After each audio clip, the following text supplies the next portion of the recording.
Hello everyone, আসসালামু আলাইকুম। Welcome back to my channel. আজকের এপিসোডে আমি আপনাদের সাথে শেয়ার করব ১৩ পাউন্ড একটা ভ্যানিলা স্পঞ্জ কেক। যারা নতুন কাজ করছেন তারাও পারফেক্টভাবে এই কেকটি তৈরি করতে পারবেন। আজকের রেসিপিটা আপনাদের সাথে আমি ডিটেলস আকারে শেয়ার করেছি। আশা করি আজকের রেসিপিটা আপনাদের ভালো লাগবে। চলুন তাহলে রেসিপিটি দেখে নিয়ে যাক। প্রথমে শুকনো উপকরণগুলো চেলে নিব। তার জন্য একটা ছাঁকনিতে হাফ কাপ পরিমাণ আর 2 টেবিল চামচ পরিমাণ ময়দা নিয়ে নিয়েছি। আরও দিয়ে দিব 2 টেবিল চামচ পরিমাণ কর্নফ্লাওয়ার। কর্নফ্লাওয়ারটা কেন দেওয়া হয় এটা আমি পরে বলছি। 1 চা চামচ পরিমাণ বেকিং পাউডার দিয়ে দিয়েছি। 1/4 টিস্পুন পরিমাণ লবণ দিয়ে দিয়েছি। শুকনো উপকরণগুলো খুব ভালো মতো করে চেলে নেব।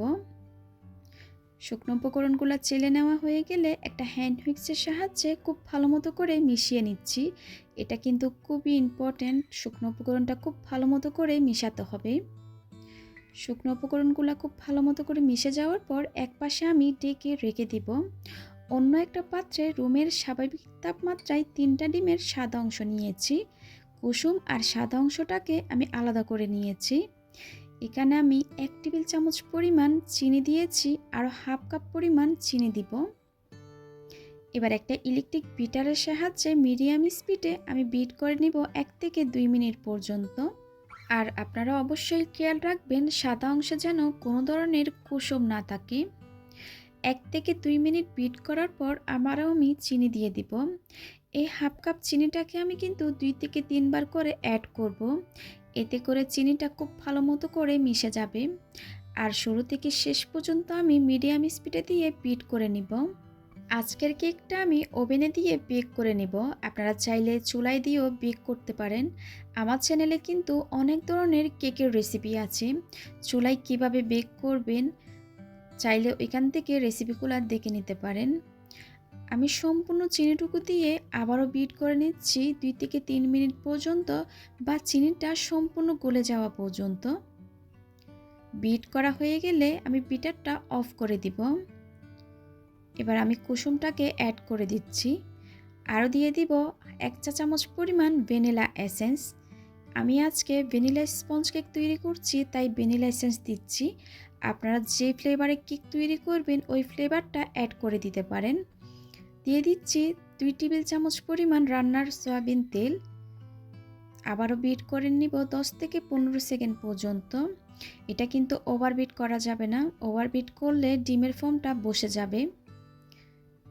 বিট হয়ে যাওয়ার পর বিটারটা আমি সরিয়ে নিব। এবার আগে থেকে চেলে রাখা শুকনো উপকরণগুলো আমি ধাপে ধাপে অ্যাড করছি। অল্প পরিমাণ শুকনো উপকরণ দিয়ে দেওয়ার পর একটা হ্যান্ড হুইক্সের সাহায্যে আলতো হাতে ফোল্ড করে করে মিশিয়ে নিচ্ছি। আমি কিন্তু খুব আলতো হাতে মিশাচ্ছি শুকনো উপকরণগুলো। এই পর্যায়ে কিন্তু খুবই ইম্পর্ট্যান্ট, শুকনো উপকরণটা মেশানোর সময় কিন্তু খুব আলতো হাতে মিশাতে হবে। তাড়াহুড়া করে যদি শুকনো উপকরণটা মিশান তাহলে ডিমের ফোমটা বসে যাবে, তখন কেকের বেসটা কিন্তু একদমই ভালো হবে না। এবার বলছি কর্নফ্লাওয়ারটা কেন দেওয়া হয়। সাধারণত আমাদের দেশে যেসব ময়দা পাওয়া যায় সেগুলা অনেক বেশি স্ট্রং হয়ে থাকে। কেক বানালে কেক শক্ত হয়ে যায়, তাই আমরা ময়দাটাকে উইক করার জন্য কর্নফ্লাওয়ারটা ব্যবহার করে থাকি। অনেকেই প্রশ্ন করে থাকেন, তাই আজকে বলে দেওয়া হয়েছে। আপনারা কেক তৈরি করার সময় কিন্তু এই ছোটো ছোটো টিপসগুলো অবশ্যই মনে রাখবেন, তাহলে আপনাদের কেকও পারফেক্ট হবে। আপনাদের সাথে কথা বলতে বলতে শুকনো উপকরণটা আমি খুব ভালো মতো করে মিশিয়ে নিয়েছি। আমি শুকনো উপকরণটা 2 থেকে 3 ধাপে অ্যাড করেছি। শুকনো উপকরণটা কিন্তু একবারে দেওয়া যাবে না, 2 থেকে 3 বার করে অ্যাড করতে হবে। এবার 7 ইঞ্চি একটা মোল্ডে সম্পূর্ণ ব্যাটারটা ঢেলে নিয়েছি। একটু ট্যাপ করে আমি ওভেনে দিয়ে দিব। 160 ডিগ্রিতে 25 থেকে 30 মিনিটের জন্য দিয়ে দিলাম। 30 মিনিট পর কেকটা আমি ওভেন থেকে বের করে নিয়েছি। আর অবশ্যই কিন্তু এক এক ওভেনের তাপমাত্রা কিন্তু এক এক রকম, সেটা বুঝে আপনারা দিবেন। কেকটা যখন পুরোপুরি ঠান্ডা হয়ে গেছে মোল্ড থেকে আমি কেকটা ছাড়িয়ে নিয়েছি। গরম থাকা অবস্থায় কিন্তু বের করতে যাবেন না, এতে করে কিন্তু কেকটা ভেঙে যাওয়ার সম্ভাবনা থাকবে। আর কেকটা কতটা স্পঞ্জি হয়েছে আমি আপনাদেরকে দেখিয়ে দিচ্ছি। একদম তুলার মতো নরম হয়েছে। অনেকে প্রশ্ন করে থাকেন কেকের উপর ভেজা ভেজা ভাব হয়। এটা সাধারণত হয়ে থাকে আপনারা যখন ডিমের ফোমটা করেন খুব ভালো মতো করে বিট করেন না, চিনিটা আস্ত থেকে যায়, তার জন্য কিন্তু কেকের উপরে ভেজা ভেজা ভাবটা হয়। আপনারা ডিমের ফোমটা করার সময় কিন্তু খুব ভালো মতো করে বিট করে নেবেন। এবার কেকটাকে আমি 3টা লেয়ারে স্লাইস করে দেখিয়ে দিচ্ছি। দেখুন কতটা সফট হয়েছে কেকটা। একটা ব্রেড নাইফ দিয়ে আমি কেকটাকে স্লাইস করে নিচ্ছি। আপনারা চাইলে 4টা ভাগে স্লাইস করতে পারেন। আজকের কেক সম্পর্কে আপনাদের যদি কোনো প্রশ্ন থাকে কমেন্ট সেকশনে গিয়ে কমেন্ট করতে পারেন। দেখুন কতটা পারফেক্ট হয়েছে কেকটা। যারা নতুন কাজ করছেন তারাও এই কেকটা খুব সহজে তৈরি করতে পারবেন। আর আমার রেসিপিটা ভালো লাগলে অবশ্যই আমার চ্যানেলটাকে সাবস্ক্রাইব করার জন্য অনুরোধ রইল। সাথে থাকা বেল আইকনটি ক্লিক করবেন। এতে করে আমি কোনো রেসিপি আপলোড করলে আপনারা সাথে সাথে নোটিফিকেশন পেয়ে সবার আগে দেখতে পারেন। চলুন তাহলে রেসিপিটি দেখে নেওয়া যাক। চকলেট স্পঞ্জ কেক তৈরি করার জন্য প্রথমে আমি শুকনো উপকরণগুলো ছেলে নিব। এই জন্য একটা ছাঁকনি নিয়ে নিলাম। ছাঁকনিতে আমি দিয়ে দিলাম 1/2 কাপ পরিমাণ ময়দা, আরও দিয়ে দিলাম 1/4 কাপ পরিমাণ ময়দা। এখান থেকে 1 টেবিল চামচ ময়দা আমি তুলে নিয়েছি। এবার দিয়ে দিলাম মালয়েশিয়ান কোকো পাউডার 1.5 টেবিল চামচ পরিমাণ। 1 চা চামচ দিয়ে দিলাম বেকিং পাউডার আর 1/4 টিস্পুন পরিমাণ দিয়ে দিলাম লবণ। আপনারা অবশ্যই ভালো ব্র্যান্ডের কোকো পাউডারটা ব্যবহার করার চেষ্টা করবেন। এবার খুব ভালোভাবে আমি শুকনো উপকরণগুলো ছেলে নিব। প্রত্যেকটা উপকরণ ছেলে নেওয়ার পর আমরা চেষ্টা করব খুব ভালো মতো মিশিয়ে নেওয়ার জন্য। এবার এক সাইডে ঢেকে আমি রেখে দিব শুকনো উপকরণটা। অন্য একটা বাটিতে আমি 3টা ডিমের সাদা অংশ আর কুসুমটাকে আলাদা করে নিয়েছি। এবার একটা ইলেকট্রিক বিটারের সাহায্যে 1 মিনিট মতো বিট করে নিব। যখন দেখবেন আপনার এরকম ফোমের মতো হয়ে আসবে তখন দিয়ে দিব আস্ত দানা চিনি, যেটা আমরা রেগুলার চিনি খাই ওইটা। এখানে আমি 1/2 কাপ পরিমাণ আরও 2 টেবিল চামচ আস্ত দানা চিনি নিয়েছি। এবার অল্প পরিমাণ চিনি দিয়ে আবারও ইলেকট্রিক বিটারের সাহায্যে 2 থেকে 3 মিনিট বিট করে নিব, বা চিনিটা সম্পূর্ণ গলে যাওয়া পর্যন্ত বিট করতে থাকব। অনেকে জিজ্ঞেস করে থাকেন আমি কি ময়দা দিয়ে কেকটা তৈরি করি। আমি সবসময় তীর ব্র্যান্ডের প্যাকেটের ময়দাটা ব্যবহার করি। আপনারা অবশ্যই খোলা ময়দা ব্যবহার না করে প্যাকেটের ময়দাটা ব্যবহার করার চেষ্টা করবেন। আপনাদের সাথে কথা বলতে বলতে আমি আবারও চিনি দিয়ে দিলাম। আবারও বিট করে নিব 2 থেকে 3 মিনিট পর্যন্ত। আমি অবশ্যই আস্ত দানার চিনিটা 3 থেকে 4 বারে আমি মিক্স করি। এতে করে চিনির দানাটা খুব ভালোভাবে গলে যায়। যারা আমার চ্যানেলে নতুন এসেছেন প্লিজ সাবস্ক্রাইব করার জন্য অনুরোধ রইল। আমার চ্যানেলে অনেকগুলো কেকের রেসিপি আছে, আপনারা চাইলে ওইখান থেকেও দেখে নিতে পারেন। আমি আবারও চিনি দিয়ে দিলাম। বিটারের স্পিড শুরু থেকে শেষ পর্যন্ত একদম মিডিয়াম রাখতে হবে, কোনো ক্রমে স্পিড বাড়ানো যাবে না। আপনি যদি বিটারের স্পিডটা বাড়িয়ে বিট করতে থাকেন তাহলে ডিমের ফোমটা খুব দ্রুত হয়ে যাবে আর চিনিটা আস্ত থেকে যাবে। এতে করে যখন কেকটা বেক করবেন কেকের উপরে ভিজা ভাবটা চলে আসবে। আমি আবারও সম্পূর্ণ চিনিটা দিয়ে এবার বিট করে নিয়েছি 4 থেকে 5 মিনিট মতো। আবারও আমি 5 মিনিট মতো বিট করে নিয়েছি। ডিমের ফোমটা হয়ে এসেছে। এই পর্যায়ে আমি ডিমের কুসুম দিয়ে দিলাম 3টা। 1/2 চা চামচ দিয়ে দিব ভ্যানিলা এসেন্স। আপনারা চাইলে চকলেট ইমালশন বা এসেন্স দিতে পারেন। আরও দিয়ে দিব রান্নার সয়াবিন তেল 2 টেবিল চামচ। আপনারা চাইলে গলানো বাটার দিতে পারেন 2 টেবিল চামচ। অনেকে আছেন স্পঞ্জ কেকে তেল বা বাটার ইউজ করেন না। তেল ব্যবহার না করলে কেকটা খেতে কিন্তু অত একটা ভালো হয় না। কেকটা খেতে কিন্তু ড্রাই লাগে, এজন্য তেলটা অবশ্যই ব্যবহার করার চেষ্টা করবেন। আবারও 10 থেকে 15 সেকেন্ডের জন্য খুব ভালোভাবে বিট করে নিয়েছি। এবার আমি আগে থেকে যে শুকনো উপকরণগুলো চেলে রেখেছিলাম ওইটা অল্প পরিমাণ দিয়ে একটা হ্যান্ড হুইক্সের সাহায্যে মিশিয়ে নিচ্ছি। আপনারা এই পর্যায়ে অবশ্যই তাড়াহুড়া করতে যাবেন না, খুব আলতো হাতে ফোল্ড করে করে শুকনো উপকরণগুলো মিশাতে হবে। তাড়াহুড়া করে মিশাতে গেলে ডিমের ফোমটা বসে যাবে, তখন কেকের বেসটা ভালো হবে না। আবারও আমি অল্প পরিমাণ শুকনো উপকরণ দিয়ে খুব ভালোভাবে মিশিয়ে নিচ্ছি। এই পর্যায়ে আমি ওভেনটা প্রিহিট করে নিব 10 মিনিটের জন্য 160 ডিগ্রিতে। আপনাদের সাথে কথা বলতে বলতে দ্বিতীয় ধাপে শুকনো উপকরণগুলো মিশিয়ে নেওয়া হয়ে গেছে। আপনারা অবশ্যই শুকনো উপকরণগুলো 2 থেকে 3 বার চেলে মিশিয়ে নেওয়ার চেষ্টা করবেন। এই কেকের ব্যাটার কিন্তু ওভার মিক্সিং করা যাবে না। ওভার মিক্সিং করার কারণে কিন্তু কেকটা শক্ত হয়ে যায়, স্পঞ্জি হয় না। এবার একটু স্প্যাচুলার সাহায্যে আমি ব্যাটারটা মিশিয়ে নিয়ে ব্যাটারটা দেখিয়ে দিচ্ছি ঘনত্ব কীরকম হবে। দেখুন, কেকটা বেক করার জন্য আমি একটা 7 ইঞ্চ মোল্ড নিয়ে নিচ্ছি। আপনারা চাইলে ওইরকম মোল্ডও নিতে পারেন বা এ ধরনেরও মোল্ড নিতে পারেন। আমি মোল্ডে একটা লিকালিকির কাগজ বসিয়ে দিচ্ছি। অনেকে বলে থাকেন তেল ব্রাশ করার জন্য, আমি বলবো তেল ব্রাশ না করে এরকম একটা লিকালিকির কাগজ দেওয়ার জন্য। এখন সম্পূর্ণ ব্যাটারটা এই মোল্ডে ঢেলে নিব। ঢেলে নেওয়ার পর একটু ট্যাপ করে আমি ওভেনে বেক করে নিব 25 থেকে 30 মিনিটের জন্য। এক এক ওভেনের এক এক তাপমাত্রা, ওইটা বুঝে আপনারা দিবেন। আমি একটু হাত দিয়ে চেক করে আপনাদেরকে দেখাচ্ছি। কেকটা দেখুন, উপরে কিন্তু কোনো ভেজা ভাব নাই। আপনারা দেখে বুঝতে পারছেন কেকটা কিন্তু অনেক বেশি সফট হয়েছে আর একটুও চুপসে যায় নাই। আপনারা যদি আমার রেসিপিটা হুবহু ফলো করেন, আপনাদের কেকও অনেক বেশি সফট হবে আর স্পঞ্জি হবে। এবার একটু স্লাইস করে আমি আপনাদেরকে দেখিয়ে দিচ্ছি। আজকের এই কেকটা আমি 3টা ভাগে স্লাইস করব। আপনারা চাইলে 4টা করতে পারেন। এটা হাইটের দিক দিয়ে একটু উঁচু হয়েছে, এজন্য আমি 3টা ভাগে ভাগ করে নিচ্ছি। তো আমি আশা করছি আমার আজকের এই রেসিপিটা আপনাদের ভালো লেগেছে। ভালো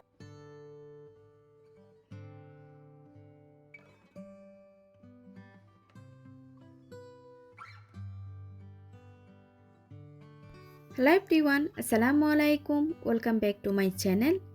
আপনাদের জন্য আমার আজকের আয়োজন 1.5 পাউন্ড ওজনের অরেঞ্জ বার্থডে কেক বেস তৈরি। যারা নতুন কাজ করছেন বা যাদের কেক কখনো পারফেক্ট হয় না, তারা কিন্তু পারফেক্ট কেক তৈরি করতে পারবেন। তো চলুন তাহলে অরেঞ্জ স্পঞ্জ কেকটি তৈরি করতে কোন কোন উপকরণ কতটুকু পরিমাণ লাগছে চলুন দেখে নেওয়া যাক। আমি প্রথমে শুকনো উপকরণগুলো চেলে নিব। তার জন্য এখানে একটা বাটিতে চাকনি নিয়ে নিলাম। চাকনিতে দিয়ে দিচ্ছি 1/2 কাপ পরিমাণ ময়দা, আরও 1/4 কাপ পরিমাণ ময়দা দিয়ে দিলাম। এটা আমি প্যাকেটের ময়দা ব্যবহার করেছি। আরও দিয়ে নিয়েছি 2 টেবিল চামচ পরিমাণ কর্নফ্লাওয়ার। কর্নফ্লাওয়ারটা কেন দেওয়া হয় আমি একটু পরে বলছি। 1 চা চামচ পরিমাণ বেকিং পাউডার দিয়ে দিলাম, 1/4 টিস্পুন পরিমাণ লবণ, আরও দিয়েছি 1 চিমটি পরিমাণ বেকিং সোডা। এবার সম্পূর্ণ শুকনো উপকরণগুলো চেলে নিয়েছি। এবার একটা হ্যান্ড হুইক্সের সাহায্যে শুকনো উপকরণটা খুব ভালো মতো করে মিশিয়ে নিচ্ছি। আপনারা চাইলে বেকিং পাউডার বা বেকিং সোডা যে কোনো একটা ব্যবহার করতে পারেন। এবার শুকনো উপকরণগুলো এক পাশে ডেকে রেখে দিব, অবশ্যই কিন্তু ডেকে রাখতে হবে। এবার অন্য একটা পাত্রে রুমের স্বাভাবিক তাপমাত্রায় 3টা ডিম নিয়ে নিচ্ছি। আমি কুসুমটাকে আলাদা করে নিব। আপনারা চাইলে একসাথে দিয়েও বিট করতে পারেন। আমার কাছে মনে হয় কুসুমটা আলাদা করে নিলে সময়টা একটু কম লাগে, আর সাদা অংশে যেন কোনো ধরনের কুসুম যেন না থাকে খেয়াল রাখতে হবে। এবার কুসুমটাকে আমি এক পাশে ডেকে রেখে দিচ্ছি। 1/2 চা চামচ পরিমাণ হোয়াইট ভিনিগার দিয়ে দিলাম সাদা অংশে। আপনারা চাইলে লেবুর রসও দিতে পারেন। এবার সাদা অংশে আমি 1/3 কাপ পরিমাণ আস্ত দানা চিনি নিয়ে নিয়েছি। আমি 1/3 কাপ করে 2 বার চিনি দিব। আর চিনিটা আমি একবারে না দিয়ে আমি 2 থেকে 3 বার করে অ্যাড করব। অল্প পরিমাণ চিনি দিয়ে আমি একটা ইলেকট্রিক বিটারের সাহায্যে মিডিয়াম স্পিডে বিট করে নিচ্ছি। আমি কিন্তু শুরু থেকে শেষ অবধি পর্যন্ত মিডিয়াম স্পিডে দিয়ে বিট করে নিব। অনেকে বলে থাকেন কেকটা বেক হয়ে যাওয়ার পর কেকটা উপরে ভেজা ভেজা ভাব থাকে। এটা হওয়ার কারণ হচ্ছে আপনারা চিনিটা সম্পূর্ণ ভালোভাবে বিট করেন না, চিনিটা থেকে যায়, তার জন্য কিন্তু এটা হয়। আপনারা শুরু থেকে শেষ অবধি মিডিয়াম স্পিডে দিয়ে বিট করবেন, আর চিনিটা একবারে না দিয়ে 3 থেকে 4 বার করে অ্যাড করবেন, এতে করে সম্পূর্ণ চিনিটুকু ভালোভাবে গলে যাবে। এবার সম্পূর্ণ চিনিটুকু দিয়ে দেওয়ার পর আমি আবারও বিট করে নিচ্ছি 2 থেকে 3 মিনিট পর্যন্ত, বা চিনির দানাটা সম্পূর্ণ গলে যাওয়া পর্যন্ত।